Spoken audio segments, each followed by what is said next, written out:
Hello, my name is Bill Haley, and this is for Haley 2024 The Movement's Government Reform Ideas. Now, this video is going to be on the rating system, specifically about the food sector. So what we're doing here is going through a competitive regulatory structure, and this is getting down into the weeds a little bit. I'm doing about a 5 or 7 minute video here regarding just different aspects of the system. So this one's going into the weeds about the food system, food sector, and the rating system surrounding that. So let's go over the full system really rapidly. Everything's on my website. If you want to look at everything and get any questions answered, you can go to my website at haley2024.org.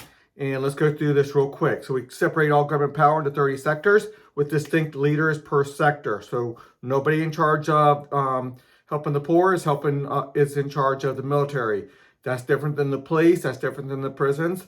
And here's 15 more, different from healthcare, financial, insurance, food, education, and the like. So we separate out everybody. You pick your competitive governing agency per sector.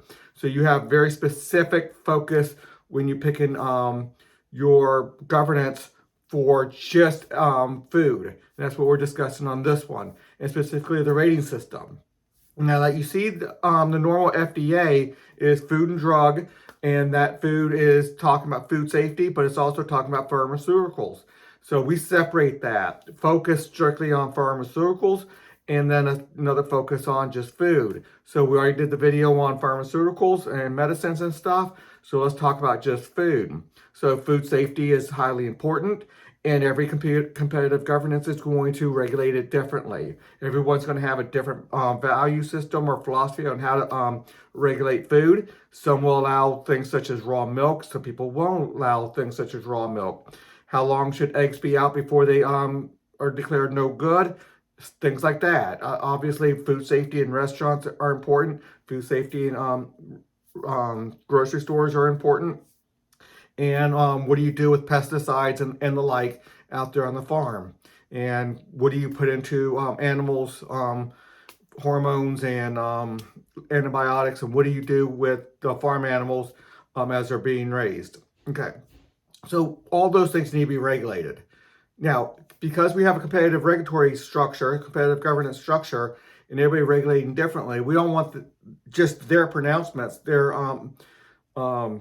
their assessment of their own regulations to rule. We want an outside group. So 80% and maybe 90% of everything they're doing is going to be on the regulatory side, which is over here. So after we split it into 30 sectors, we split that every sector into two. One is the regulatory side, one's the information side.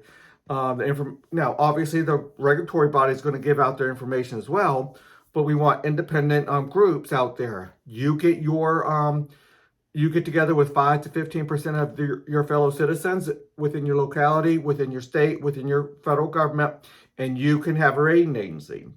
And that rating agency is going to have a different philosophy as well of how to look at food. So some people will be a lot more conservative. Some people will be a lot more liberal.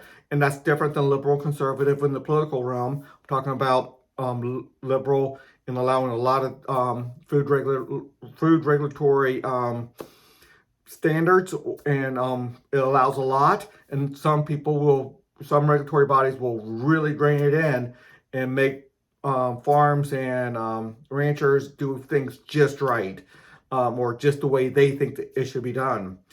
And that's why it's so important to have a rating agency to give that high quality information from many perspectives. And many perspectives are the rating agencies.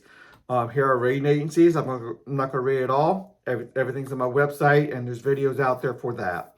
You can pause and read this, and you can pause and read this, the parent sector board.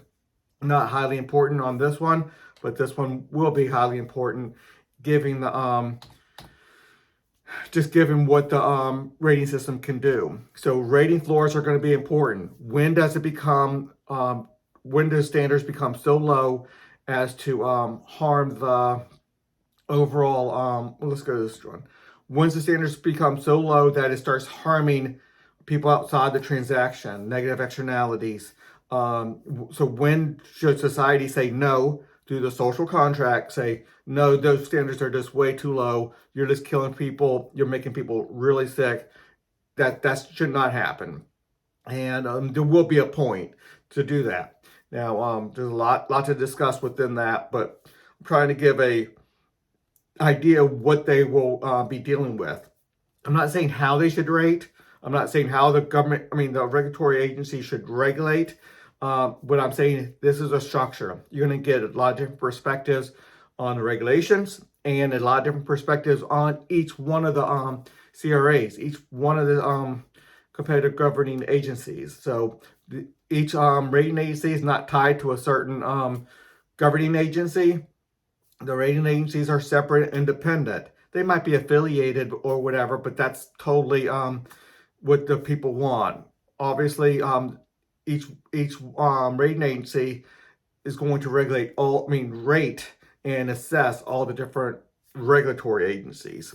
So anyway, I just want to give you a perspective out there of how the rating system is going to work and how it's going to what it's going to do in the food realm. And it might have a lot more than what I'm saying right here. It's be really interesting to see how the free market system and the competitive governing agency is significantly going to the free enterprise system. Because people can leave that governing agency and go to another one. They can leave that rating agency and go to another one. And that's the base of free enterprise. Until the next video.